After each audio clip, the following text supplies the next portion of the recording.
we believed that the future was going to be kind of open source here, democratized from an instrumentation data collection.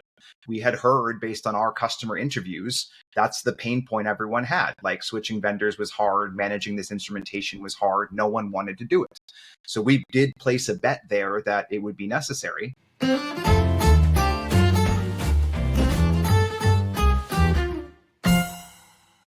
Hey there, welcome to Book Overflows, the podcast for software engineers by software engineers, where every week we read one of the best technical books in the world in an effort to improve our craft. I am Carter Morgan, and I'm joined here, as always, by my co-host, Nathan Toups. How are you doing, Nathan? Doing great. Hey, everybody. Well, we're very excited. We got a special episode for you today. This is our interview with Steve Flanders, the author of Mastering OpenTelemetry. Very cool. I mean, if you've been following the podcast, you know that Nathan has been working with OpenTelemetry for a while. I have been kind of just diving into it. We actually read this book at my suggestion because I just wanted to understand this better as I was implementing it on my team. So to be able to go from reading this book to actually talking with one of the founding members of the whole OpenTelemetry project, so cool, and such a cool guy. I mean, Nathan, give them a sneak peek of what they're about to listen to. Yeah, we got to dive into a lot of the topics that we ended up bringing up over the 2 episodes in our podcast, and got him to elaborate on a lot of the cool things because, he wrote the book about a year ago, but things are already changing, the sort of landscape, what he's excited about with AI and the future of what OTel can accomplish. Also, some of the challenges and anti-patterns. There's just, I don't know, I think it's slightly less than an hour that we talked to him, but it's dense with a lot of great information. Yeah, all around fun time. Yeah. Absolutely. I mean, add him to the list of fantastic authors we've had on who are just have every reason to have an ego the size of Mars, and instead are just really humble, really cool guys. Yeah, Steve, such a cool guy, such a cool interview. Excited for you to listen to it. So please enjoy this interview with Steve Flanders as he reflects on his book, Mastering OpenTelemetry. Well, Steve, thank you so much for joining us. It's a pleasure to have you. Thank you so much for having me. Well, we are really excited to have you on. We read OpenTelemetry. This is Mastering OpenTelemetry. This was a book I insisted on reading because I had taken on this responsibility at work to get all of our OpenTelemetry set up. And I was like, I got to understand this better. Obviously, you are one of them. Maybe before we get started, help our audience understand exactly what exactly is your role with OpenTelemetry. I believe you are one of the, I don't know if you want to, inventor, creator. I mean, tell us a bit about how you would describe yourself. I say founding member, right? So founding member. Okay. There are lots of people that made OpenTelemetry possible. And I can't say that I am a founder itself, but I was part of the project since the very beginning. So I actually worked on one of the precursor projects. So OpenTelemetry was formed out of OpenCensus and OpenTracing. Those 2 projects existed before, they merged and they formed OpenTelemetry. I was working on OpenCensus with Google and Microsoft initially. And then I was at a stealth startup called Omnition, where I was a founding member as well. That was eventually acquired by Splunk and became the Splunk APM product line. But at Omnition, we wrote the OpenCensus service, which is now the OpenTelemetry collector. So I've been involved with the data collection aspect for a very long time. And then my role at Splunk, I was actually leading a team that was responsible for all of Splunk's contributions to OpenTelemetry, which included instrumentation, the specification, the governance committee, all different facets of OpenTelemetry overall. So been involved since the very beginning and get kind of very passionate about this generally. Well, very cool. So maybe explain to us then, describe the computer science landscape at the time you wrote Mastering OpenTelemetry, and obviously since you've been involved with the project from the very beginning, if you want to give any other context there, and just kind of why you felt that it was necessary to write the book on this. Yeah. So the book came out almost a year ago now, right? So the month of November last year. So I guess good timing in terms of talking about what happened there. And I did it for several reasons. One is I learned a lot from others coming up in my career, right? Other books, other conference talks, blogs, things like that. And so I see this as a way of kind of giving back since I've kind of been involved in this space for a very long time, I know like a fair amount about it, and I'm hoping that I can provide information that'll be useful for others. And a year ago was a good time because OpenTelemetry had really matured, right? Traces, metrics, and logs, the three pillars of observability, those were mostly stable. And OpenTelemetry was actually advancing beyond that, including things like profiling or real user monitoring and like other aspects that are also important from an observability perspective. I felt like there wasn't a ton of material out on OpenTelemetry. There were a couple books, but not a lot of material generally. Lots of great conference talks and kind of blogs, but not as much material that had like the breadth and depth that I was hoping for. And so I thought maybe I could put something together that might be useful for folks. It's a Wiley book. And so talk to us about the process for like actually getting the book started. Did Wiley approach you? Did you approach Wiley? And then we've also read some fantastic books that were self-published. And so maybe what's the logic for maybe going with Wiley as opposed to self-publishing? Talk to us about how it all came to be. Yeah. So actually, a couple publishers reached out to me initially. Oh, very nice. And I was like, okay, Mike, there appears to be like an interest in this, and I feel like I know enough on the topic. Let me try to put together the material. So if you've ever written a book, you have to like define the outline. You have to have descriptions for all the sections. It's actually pretty difficult because you have to think through the entire structure of the book without actually writing the entire thing. And it has to be like compelling, right? So I did that, and I submitted it to the publishers that reached out to me, and they immediately were like, we wanna work with you. We think that this book has a lot of potential. And that got me thinking like, okay, well, if they're interested, maybe other publishers would be interested. And so I actually reached out to other publishers as well, Wiley being one of them, and kind of submitted the same exact material that I put together. And everyone that I reached out to was interested in getting the book written. So after a bunch of like back and forth talking to different publishers, I really liked what Wiley was kind of talking about and kind of their way of more educational based books. So their mastering series is really about like helping people understand concepts and see actual like technical demos of like how to actually get it working in practice. And they have this notion of like an intro and like a conclusion to each of their chapters, which you probably saw as you were kind of reading the book. And it's interesting because I've actually had people reach out to me after reading the book being like, hey, that's their favorite part, like that intro and like conclusion section. And I probably wouldn't have written it that way if I wasn't working with Wiley. So it was definitely a process, but I enjoyed working with Wiley, and I think the final product came out quite nice. Yeah, that's great. Yeah, I thought this book was really useful for our podcast because my background is DevOps and site reliability engineering and platform engineering. And so this is the vocabulary, and I've been seeing the evolution over the last 10 plus years of how we even think about metrics and observability data. And it was just like it was a cool time because first of all, OTel is like, do you pronounce it OTel? How do you pronounce it for the shorthand? Yeah, OTel, OTEL. That's right. I know that because for our audio listeners, you cannot see Steve's excellent shirt, which says, "Oh, tell me more." Oh, tell me more. That's great. But we heard some people pronounce it "audle," and I'm like, that's sacrilege. You can't call us "audle." Yeah. I don't think I've ever heard that. No way. Yeah, there we go. That's so funny. Yeah. No, they went with OTel because OT would have been open tracing, and they didn't want to confuse open tracing and OpenTelemetry, so we went with OTel. But I've actually found it really useful to have conversations with software engineers through the framework of OpenTelemetry, and I think that was exactly true with this book.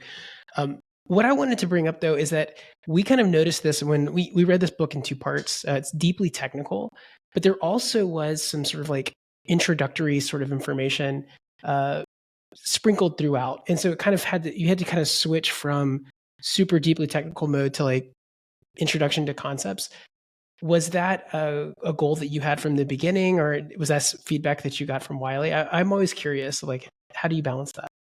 Yeah, so this topic, OpenTelemetry and observability in general, is quite complex. So like if you're not in the field, it's not necessarily the easiest to understand. Right. There's a lot of concepts to it. There's a lot of acronyms and abbreviations of things.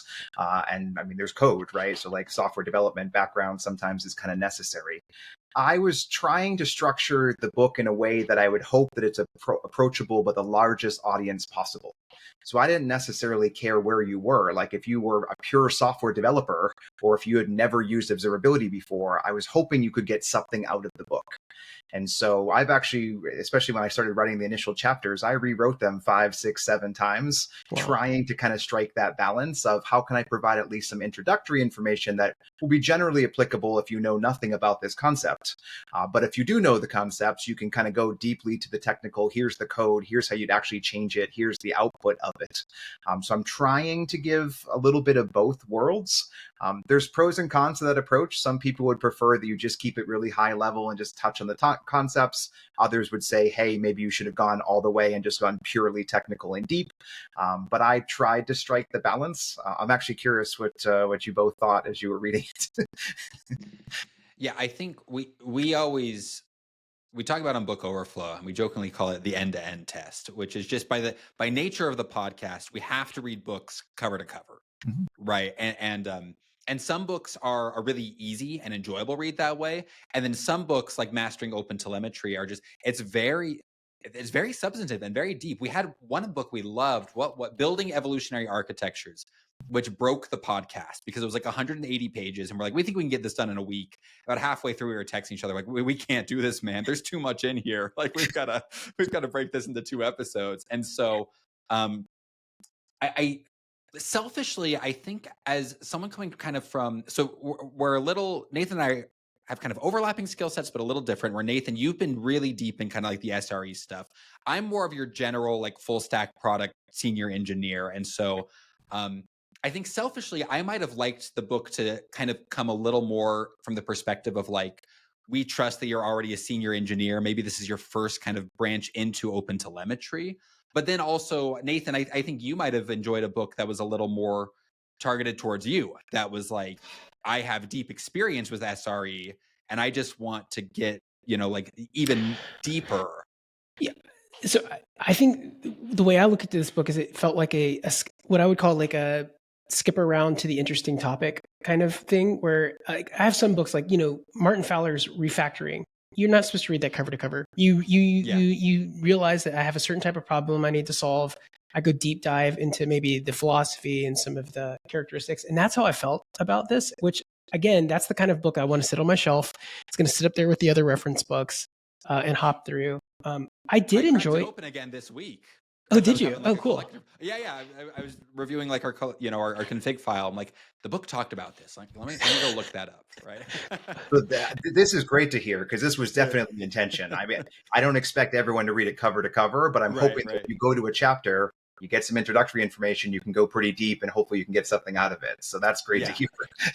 And I also love, exploring things like anti-patterns or the traps that are in there. I feel like those are always super, super useful. One of the things I loved about, and this is the way I was thinking about OpenTelemetry as well, but there's this idea of like pipelines, not storage tanks, this sort of concept that's in there. I think a lot of times when I'm having conversations about this, folks are using tools like Datadog or New Relic end to end, right? They just kind of grabbed the SDK, followed the guides that are on, this new vendor that they're onboarding. And this book does a really good job of advocating for the fact that like this vendor neutral approach, at least inside of your business logic, like inside of the code itself, has a lot of advantages. I would love for you to like elaborate a bit on that shift that's required in your thinking if you want to take like a OpenTelemetry and then where your storage sinks go at the end kind of idea. Yeah, I mean, this is the biggest concept in OpenTelemetry, and probably the reason why the project has been so successful to date is this notion of getting to a vendor agnostic way. Like I can kind of standardize on the way that I instrument and collect data in my environment, and I have control as the end user to do whatever I want with that data. If I want to send it to a commercial backend, I can. If I want to send it to 2 different commercial backends, I can. If I want to redact information, I can. If I want to enrich the information, I can. It's like full control. But the mindset shift, I think, was before OpenTelemetry existed. If you really wanted the best, you had to use the vendor's SDKs. And if you wanted it quickly, again, you had to use the vendor SDKs because they optimized it, right? Very simple to kind of install, to start getting value out of it. You didn't have to understand all these deeply technical concepts, like what is a trace ID? What's a span ID? What is context propagation? Like, what's the benefit of like having metadata on metrics? What is high cardinality? Like, a lot of concepts you need to kind of understand. The vendor took care of that for you. But the downside was you then had to rely on that vendor. If there was something wrong, you had to ask them to go fix it. Performance problems, security problems, a new feature. And then the harder part is over time, those vendor costs keep going up and they'll reach a point where maybe you're not getting as much value for how much you're paying and you're going to want to switch. And the switching cost is so high. Like you have to basically rip out everything that vendor gave you and install what the next vendor's giving you. And you don't get any value from that other than maybe saving some money in the future, right? So that was kind of the wave, I think, that led to OpenTelemetry being successful is now if I install this, which I mean, I still need to get off the vendor that I'm currently using. So there's a one-time lift to get on OTel. But once you're on OTel, all the value that you get, all the flexibility that you get, doesn't matter if it's open source, commercial, whether you're running it yourself or you want to send it out to a third party, all of that's now kind of possible. So that's why I think we're seeing so much adoption and investment in this area, but it's still hard. A lot of people still haven't fully transitioned to OTel. It's easier for greenfield than brownfield, which I kind of covered in the book as well. Okay, but here's what surprises me about kind of the evolution of OTel and these you got your data dogs, your new relics, right? Which is like you think that these vendors would hate OTel with a passion and would do would fight in every possible way to make sure that this thing, you know, to kind of strangle this in its infancy. And you guys, on the other hand, it's not. Forgive me if I'm wrong, but I imagine when this started, there probably wasn't like a huge financial incentive on your part. It's not like if we can make OTel work, we'll get filthy rich, right? It's more of a labor of love, and yet you won, right? Like the big guys are now striving to be OTel compatible. I mean, how does that even happen? So I think there's a couple different ways that it happens. So first, like the big brands that you're talking about, the big vendors, they had really large teams that were building exactly what OTel is, all the instrumentation, all the data collection. But every big vendor had to have a really large team. That doesn't necessarily scale, right? Like it's a very hard problem. It's a big investment. It also makes it hard for startups to kind of come in and kind of take advantage of it. So you need some like standardization to occur. But I think the end users, the consumers of this data, they started feeling the pain as well. It wasn't as simple as installing it, right? Supply chain attacks, all the security things that you've seen coming up, the performance hit in your application. They started having more and more friction, even though the vendors were giving it to them, that they really wanted to just not worry about this problem anymore. They didn't want to invest time and effort kind of into it. And I mean, yeah, we made a bet in Omnition when we were kind of starting our company. We believed that the future was going to be kind of open source here, democratized from an instrumentation data collection. We had heard based on our customer interviews, that's the pain point everyone had. Like switching vendors was hard, managing this instrumentation was hard. No one wanted to do it. So we did place a bet there that it would be necessary. And then what you saw in OTel is not just did vendors and like cloud providers get behind this, end users were contributing to OTel, right? That tells you that they were feeling the pain and just kind of proved like that this was a necessary problem to kind of solve. And then luckily other open source projects picked it up too, right? Like Jaeger was very early on involved in OpenTelemetry. Now Prometheus with their newer versions has much better support for OpenTelemetry. And you kind of build the economies of scale there, especially when you're seeing other large projects adopt it as well. Okay. I have a question about kind of your personal journey, which is I think when you think about like, okay, a lot of engineers kind of naturally gravitate towards one area. They find it more fascinating than the other.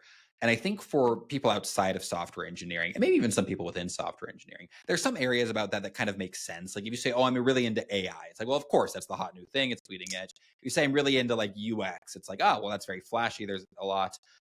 You gravitate towards observability, right? Which like if you're not in software, you don't even know that's a thing or a concern that you should have. What makes you so interested in this field? Yeah, I think it's just the way that I came up in my career, right? So very early on, like the early days of like SaaS at scale or even PaaS at scale, I was involved in. And so I was running large operational environments, like infrastructure that we had like in the company itself. Like this is before like AWS is a big thing, right? Like we were running our own hardware, scaling those services, running those services, keeping them online, helping the developer understand where the problems were. That's where I kind of started early in my career.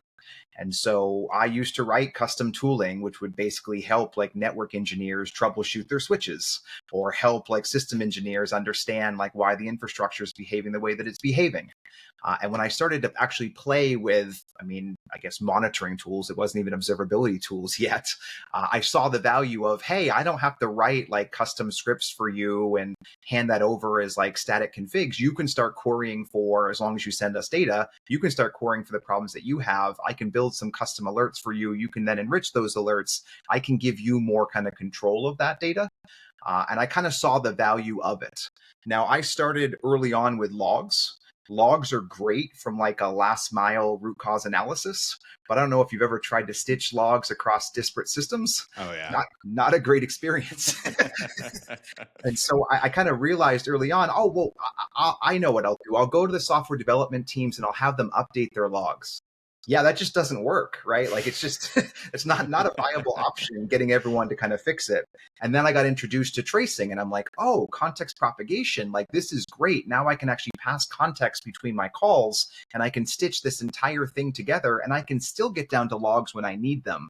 So I found myself dealing with complex software and troubleshooting, monitoring, observing them all the time.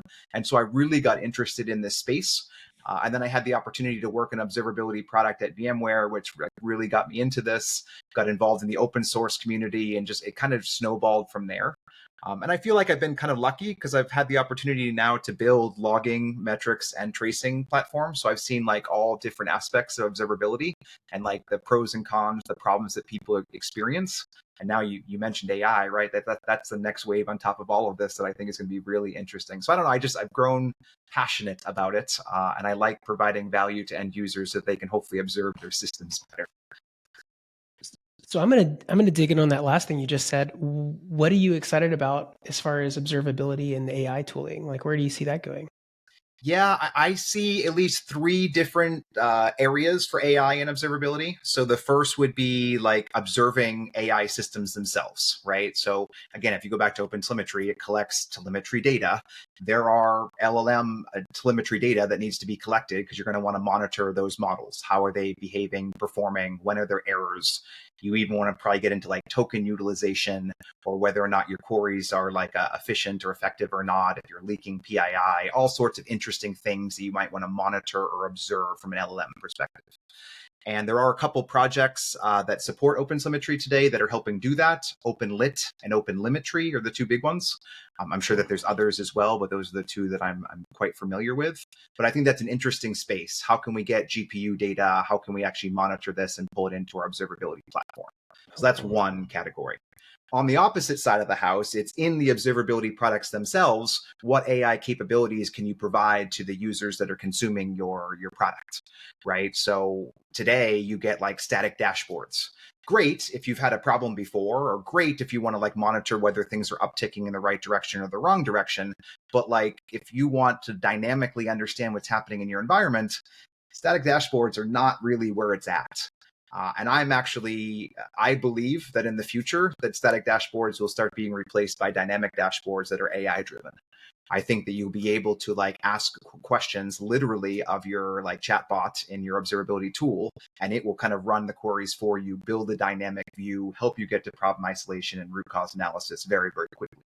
So that's kind of like both sides of the spectrum. In the middle, I think it's what you're doing with the data and how you can like analyze it better. So going back to like pipelines, for example, I think there's a lot more that can happen either in the OTel collector or maybe some sort of like edge processor that maybe a vendor or another open source project provides, where you can do some rich AI analysis of the data that you're collecting, what's valuable, what isn't, what metadata do you need to add or remove, how you can kind of stitch these things together, maybe how you route or filter or aggregate. So I think there's a really interesting space in what I'll call edge computing. Could be edge in your environment, could be edge of the observability platform you're ingesting from. And we've seen a little bit of this in OTel today. There was a PR in the OTel collector to try to do some AI analysis from a processor perspective. But I think that's probably the earliest days. If anyone's doing it, it's probably a startup, and that probably means you have to go pay for it. So I don't see a ton in the open source space yet, but I expect that to change over time. So at least those three areas from an AI perspective. No, that's really cool. A follow-up to that too is, I'm seeing OpenTelemetry pop up in more and more places, which is great. Like at teams that I've talked to, or again, greenfield projects are fantastic. Even if let's say they're using something like Datadog in house, if we have like a new Kubernetes cluster, we'll typically default to the OTel collector work and then integrate that way. Which again gives us just a lot of optionality early on, and a lot of business decisions can be made later. I've still seen struggle with integrating things like APM tooling and how to get observability to go across those two. Is that a knowledge gap that folks have, or are there existing tools that have made that easier with OTel, or how do I bridge something that's like, Datadog APM magic plus my OTel backend and things like that? Yeah, so this is hard, right? Because the value of APM is that I can stitch and pass context. The downside is it has to be consistent end to end, or you have disconnected views and it doesn't work, right? So if you're using Datadog context propagation and you add OTel, they don't necessarily play well together because they're different context propagation formats. So you have to pick one or the other, basically. And then again, that switching cost, there's going to be a period of time where you're losing visibility because you haven't switched all the way over to like the W3C trace context, like open standard that OTel supports, as an example. So that's a hard problem. It's specific for the most part for APM.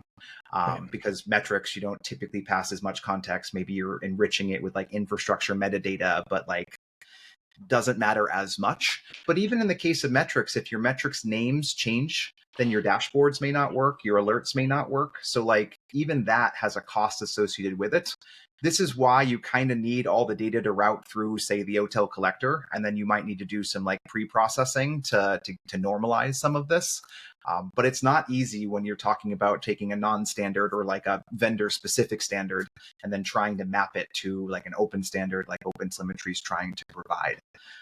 And arguably, APM is probably the hardest signal. It has the most promise and value because if you can do it end to end, you get metrics. You get like red metrics, request error duration. You can get log records. You can get like root cause, last mile. But stitching together and building like APM into all your products, your options are automatic instrumentation, which may over-instrument, may add overhead to your environment, may or may not work, and manual instrumentation, which requires you to understand all the concepts, make code changes, test those code changes, and then have to support that code kind of going forward. Neither are great. OTel is trying to help that aspect. There's a donation that was made about 6 months ago, I think, called the OTel Injector. The idea is that the OpenTelemetry collector can inject the auto instrumentation in your environment. It'll discover like Java processes or .NET processes, and it will add the instrumentation for you so you can get some visibility. And OTel supports automatic and manual. So you can start with automatic and then enrich it or make changes from a manual perspective when you're comfortable with that. So there are options, but it's work, right? It's not free. And so there's a learning curve associated with it and a time component to it as well. Okay. Quick follow-up with one of the things that you mentioned in passing. It was also something that was interesting in the book, the W3C trace context. What's the goal of this, and what's the sort of like intended outcome, and how do you hope to see it implemented in the real world? Yeah, so specifically for APM, right, you have to pass context between your calls. So if one microservice calls another, it has to pass some information to it so that you can actually stitch it together. For example, the trace ID. the originating service will generate a trace ID. Any downstream calls, they need to pass the trace ID so that that service knows that it's a child of the parent call.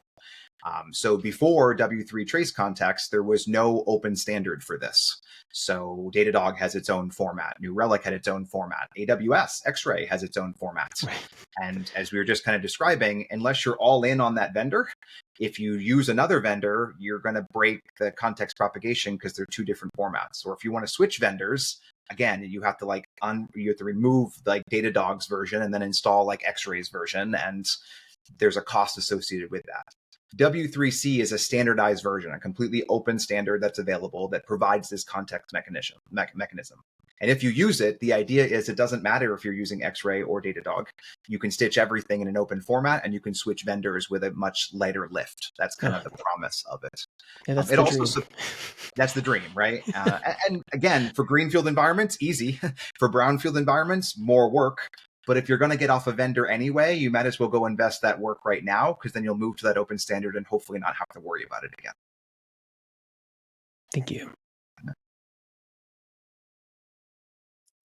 When reading this book, you talk about, we compared it almost to like Taylor Swift, which is funny, where basically what I had said with Taylor Swift is that when Taylor Swift was doing her big Eras tour, I was like, you know what? I don't really listen to a lot of Taylor Swift, but I should, because like this is a big cultural moment. And maybe I should figure out like if this is something for me.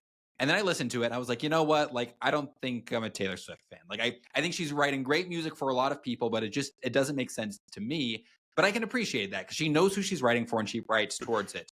And for better or for worse, Taylor Swift obviously has very broad appeal, but it's kind of chosen to alienate a certain amount of probably 31-year-old men like me who, with 4 kids, right? who don't quite get it.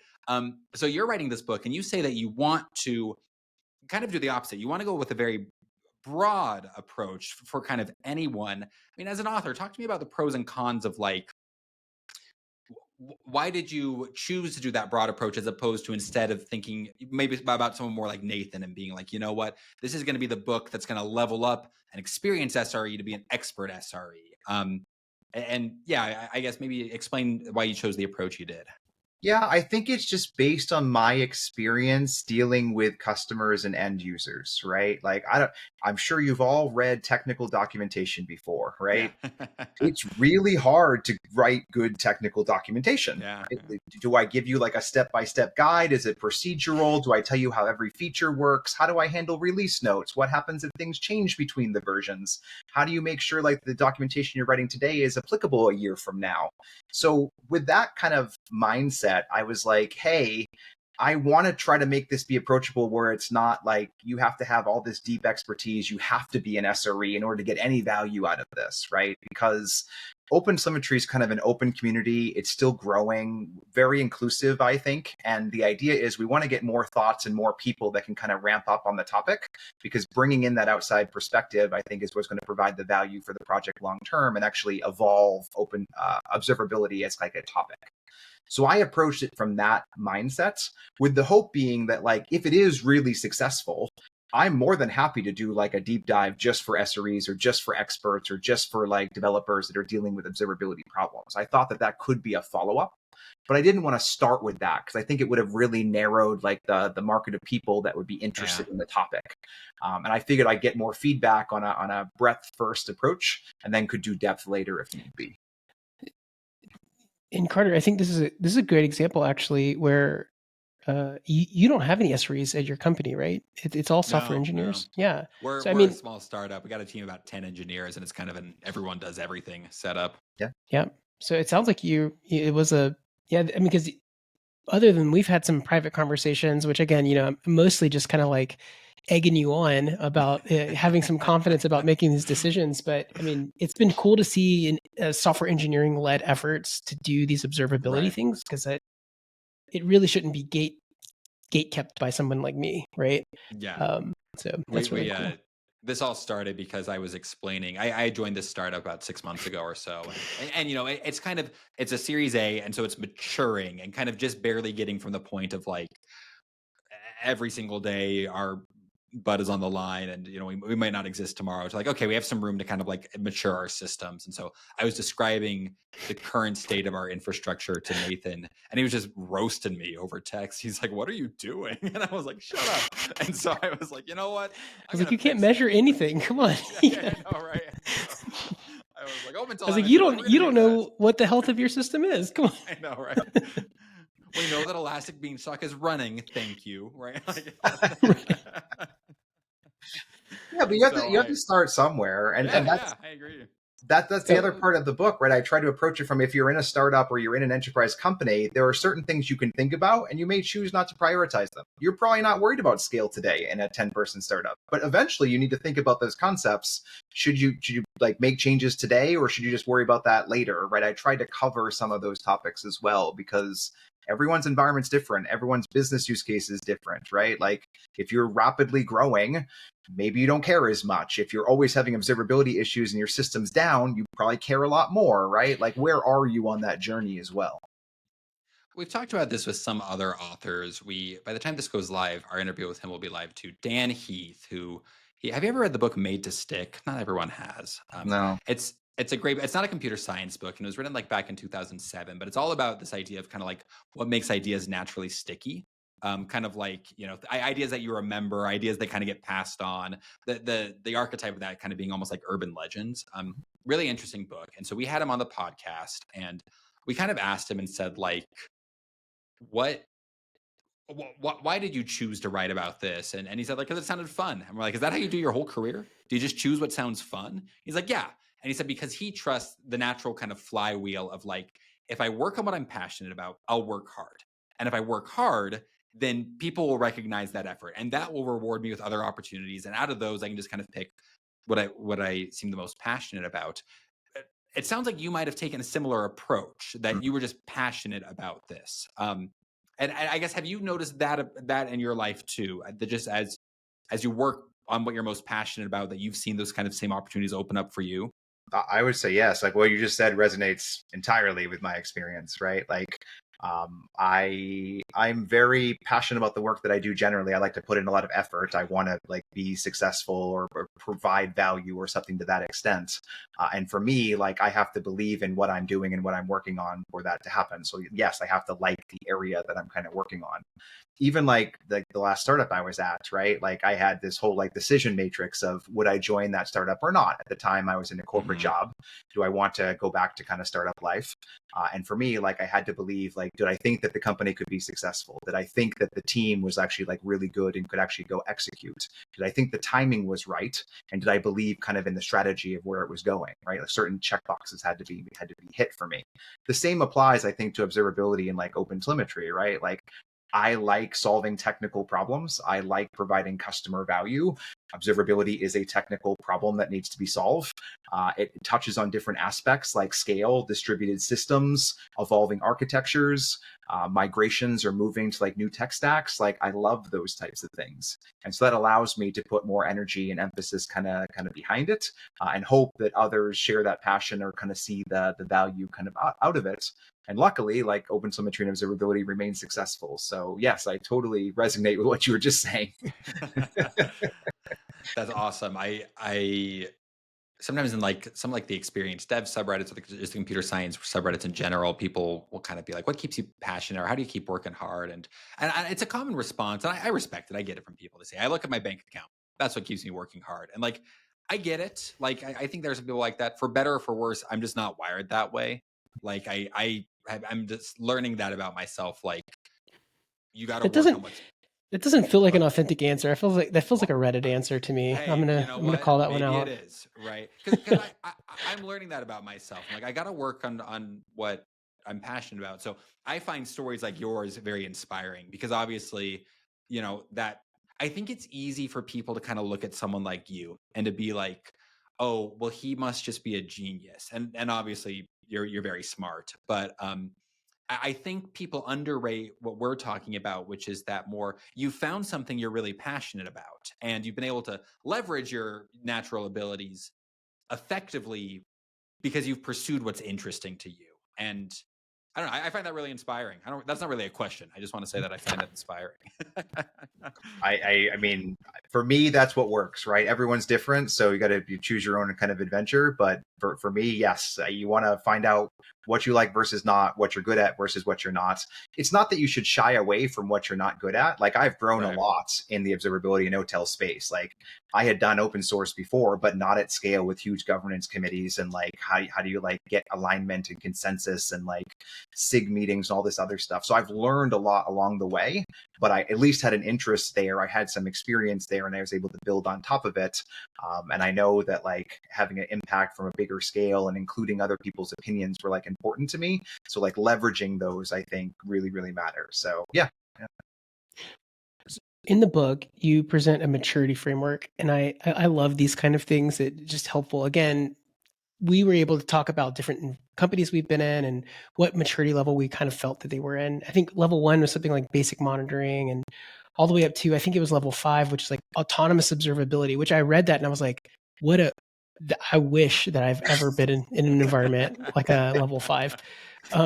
We were talking about that because I used to work at AWS and I was, which is obviously a very mature observability system. And I was like, I don't think we even had that.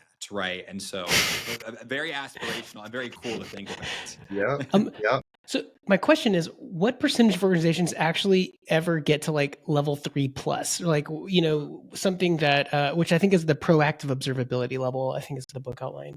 I think it's quite low. I would say less than 10% in my experience, and I deal with a lot of companies, right? So I think and it's because A, it's a hard problem, but B, it's what type of companies are going to do that? Either they're doing it from day one in a startup, like that is the mentality, that is the culture of the team, or they're a large enterprise and they realize they have to get there. But the latter is much harder. You probably have a bunch of acquisitions. You have talent coming in and out. You have multiple technology stacks you're trying to merge together, multiple observability solutions. How? I've seen really large corporate companies that have like a center of excellence just for observability, and those teams struggle. They like really have a hard time getting everyone on board, instrumenting the same way, normalizing things, like getting to like trusting the observability tool and what it's saying is the problem. They're like, no, like my senior engineer knows better, so they're going to go investigate themselves, right? Like 3+ I think is actually really, really hard. Yeah. But it is like the desired state. We want to get to 4 or 5. That would be great, but it's not an easy problem. Yeah, no, I've noticed this as well, and I think one of the best observability stacks I had ever. Well, I helped build it, but it was like we just had this high trust environment. We were firing on all cylinders. We really never wanted to be called at 3 a.m, and we all had the autonomy to sort of very proactively work on these things. And so we actually were an OTel environment and had a really kind of nice Istio service mesh Kubernetes kind of stuff that had a lot of self-healing properties to it. And that, I think I've seen this a lot actually. People criticize that this is, you're adding all this like layers of complexity. And I have a lot of empathy for that. Like I think that learning these topics is a pretty steep learning curve. But when you see it execute well, you're like, I understand why the complexity is there, right? It'll actually allows us to have these really, if you do it properly, these little tight feedback loops where the complexity is just sort of this like orchestration layer on top of everything that we're doing. Teams that seem to be struggling with this, I guess I'll tie into, I think it was chapter 10, talking about these sort of anti-patterns and other things that are coming up. You outline a bunch of great ones in the book, but are there any that stick out in your mind or things that you've observed in the real world of anti-patterns that people end up getting stuck in or trapped in or getting a bad taste in their mouth about OpenTelemetry? Yeah, the two big ones that always come to mind is either you've under-instrumented or you've over-instrumented. Those are the two that come up again and again and again. If you the Goldilocks. Yeah. Exactly. If you under-instrument, you can't observe your systems fully. You have gaps, and then you're like, OTel doesn't work. And then the flip side is, especially when you're using like zero config or automatic instrumentation, sometimes you end up on the over-instrumented side, and you're like, I'm getting all this data. It's not valuable. It's adding application overhead. It costs me money. It's too hard to search over. And so again, OTel stinks. I'm not going to use it, right? And so both of those are pretty big anti-patterns. And you need to really find that sweet spot in the middle. And my definition of that sweet spot is probably different than your definition, right? Like some people take APM. Some people are like, I will always use tail-based sampling. I will always use a 1% sample rate. That always works for me. And I've seen the opposite. I do not want to sample. I need to see every single trace because there's one in particular that's going to cause a problem. And if I miss that, I can't fix my observability platform, right? Like there are kind of these dogmas or like things that like people kind of stick to that also lead to the anti-patterns of being on like one side of the house or the other when it comes to instrumentation and telemetry generation. Sampling was one of the big selling points. So we did an internal restructure where before I had joined, they had recently moved over to Datadog and basically just annotated everything with Datadog, everything you could imagine. And then a couple of us on the platform engineering team championed doing this OTel sort of overlay within our Kubernetes infrastructure so that Datadog was in there, but we just managed it. And everybody who was writing code was just doing OTel native stuff. And we actually like helped the teams sort of champion this over. It was very successful. Like we were super happy with it. But one of the major drivers for it was actually from the FinOps team. And it was because of sampling. It's because we were just getting destroyed on the amount of data that we're sending off to Datadog. And we were like, hey, you actually need more control. And actually, there's a lot of other good reasons for these pipelining. But here's one thing that we can solve near term. And I always felt that was useful for me to kind of come in and try to make a business case as to like why we should do something and also know that, hey, this gives us optionality for things in the future. So where do you see trends going with OTel and what are you most excited about of like over the next like, 2, 3, 5 years? Yeah, so I mean, I'm excited about moving beyond the three pillars of observability. Traces, metrics, logs, great. You need to have them; they're foundational, perfect. But there's two other sides of that, like things like profiling, going deeper into the application code. OTel is clearly working on that. A little bit slower than I'd like to see, but like progress is being made. Sometimes open source communities are not the fastest. And then the other side is kind of the end user experience. So things like RUM, real user monitoring, or DEM, digital experience monitoring. I want to see more like browser-based or mobile device-based kind of visibility, because then you kind of know the impact to the end user, and that's valuable from an observability perspective. So I like those. Beyond telemetry, I'm really excited for what else you can do in the OpenTelemetry project. So like semantic conventions or like OpenTelemetry Weaver, I think is really cool because it gets you thinking about what happens when you change the names of metrics or metadata or things like that. How can you update like how you handle your software development lifecycle when it comes to observing your systems? Really cool. Or like entities are being discussed. How can I stitch these disparate systems together? How do I identify what these objects are? And how can I like make like an entity map based on the data that I'm generating? Kind of a cool concept, right? And especially with like AI models becoming more prevalent, I think entity models are going to be pretty important to power like the AI observability use cases, seeing work there. And personally, I would love to see OTel even get into some of like the dashboarding and other aspects. Not that I want them to build the UI, but like, what if there was a more standardized query language that was more generally applicable? Then I would have even more vendor agnostic aspects. Telemetry is great, but like still my dashboards, my alerts, whatever are Datadog specific or New Relic specific. What if I could standardize that in OTel so that we have a common query language? Now I really have flexibility and choice across my backends. That would be really cool. But OTel hasn't gone down that route just yet. This interview is funny for me because all the questions I want to ask you are just like troubleshooting my OTel config, right? Happy to help. I'm just imagining us like interviewing Tim Cook and me like, oh, so my iCloud reminders don't seem to be syncing. I wonder if you knew anything about that. I mean, I think something we talk a lot about on the podcast as an engineer is like breadth versus depth. Like how deep are you going into one subject, how versus just general breadth. I mean, I'm trying to figure out, would you characterize yourself as someone who's gone deep in one particular vertical, but at the same time, OTel is kind of so expansive that I guess there's a lot of breadth in that vertical. I mean, how do you kind of describe your learning in your career? Yeah, so That's an interesting question because I think it's so specific. So in OpenTelemetry, I understand most of the concepts of things that are going on, but I'm clearly Right. not deep in every single aspect of it because the project is just so large. I can go really deep in the OTel collector. I've been involved in that since the very beginning, right? So Yeah. like even in OTel, I have a combination of breadth and depth depending on where my interests are or where I've invested kind of that time generally. I think in order to have conversations about this, you have to have at least a little bit of breadth knowledge. Otherwise, it's really hard. But you're right. Some people want to go right down to the nitty gritty details, and you can't know everything. So for me, I see myself as more of a connection maker. If I'm able to answer questions like that, great. If not, I probably know someone in the community that's working on that particular aspect, and I can make an introduction or I can make a suggestion on like how you can open a GitHub issue or go to like a special interest group or a community meeting and kind of learn more. So I think I'm more hybrid.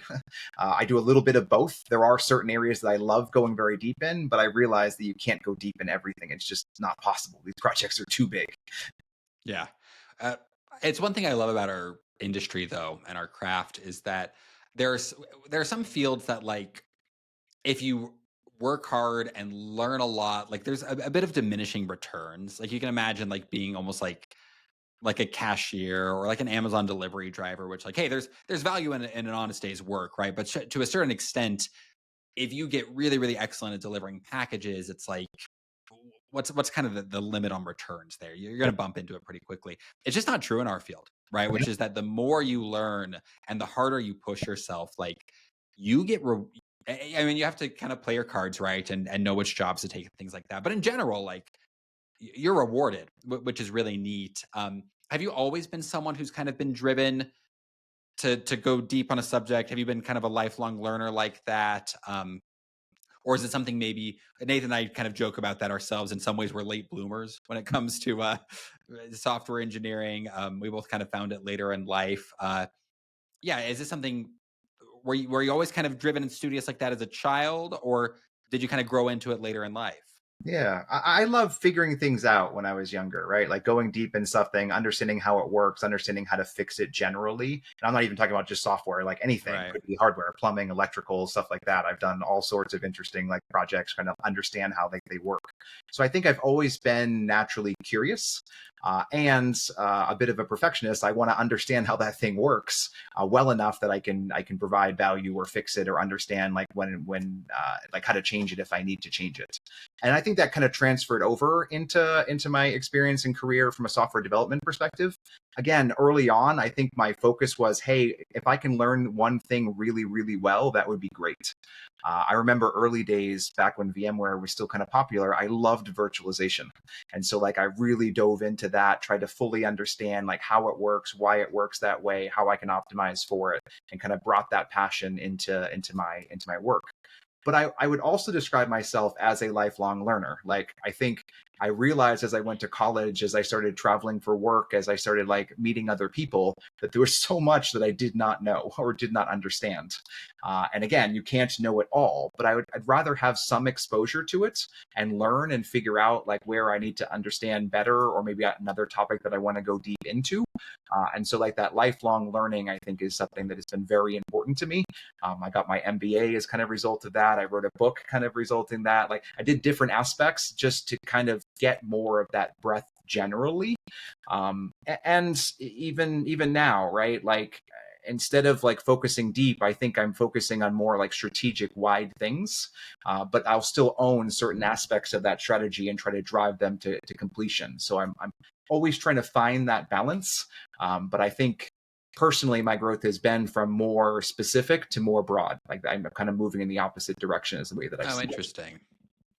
Yeah, I like that. And I joke about how I remember like graduating college and like you have like a skills section in your resume and you list like what your proficiency with each one is. And I think I put like Java expert or like prodigious or whatever, right? And now it's like 10 years later and I've worked in Java the whole time. And I think I'd put novice, right? Like There's so much to learn and know that I know, right? yep. Well, it's been such a pleasure having you on, Steve. And yeah, we always love when we get to connect with our authors, especially after spending so much time with their books. We'd like to ask you, we ask all of our authors this, are there any books you'd recommend to our audience? That can be technical, non-technical, fiction, non-fiction, whatever you think our listeners might enjoy. So I just recently read the Executive Engineering Primer by Will Larson. I actually thought it was a great book, right? Because on the management side of things, like as you move up in your career, what does that mean? How do you deal with like different stakeholders? If you're coming into a new company, what is like your first 30, 60, 90 days look like? How do you negotiate your offers? Like I thought it covered really great topics. I think it's a more high level book. It doesn't go as deep into the specifics. And sometimes I kind of wish that there were kind of deep dives on some of the chapters. But I got some great value out of it. And I definitely recommend it to folks. Okay, great. We read Staff Engineer by Will Larson. Yes. Which we're very excited about. Yeah, have you read Georges Oraz's book, The Software Engineer's Guidebook? Oh, I have it queued up. I haven't read it yet. No. Yeah, that's a great one. That's one where it might make a little more sense to just like skip to the back third, because I mean, it's great. I joke with that book that like I feel like I had to kind of painstakingly assemble all of these career lessons by like trying and failing, and then I picked up this book. I was like, he just wrote it all out. I should have just read this, like, you know. So that's a great book. Well, awesome. So great to have you on, Steve. Anything you want to plug for our listeners before we sign off?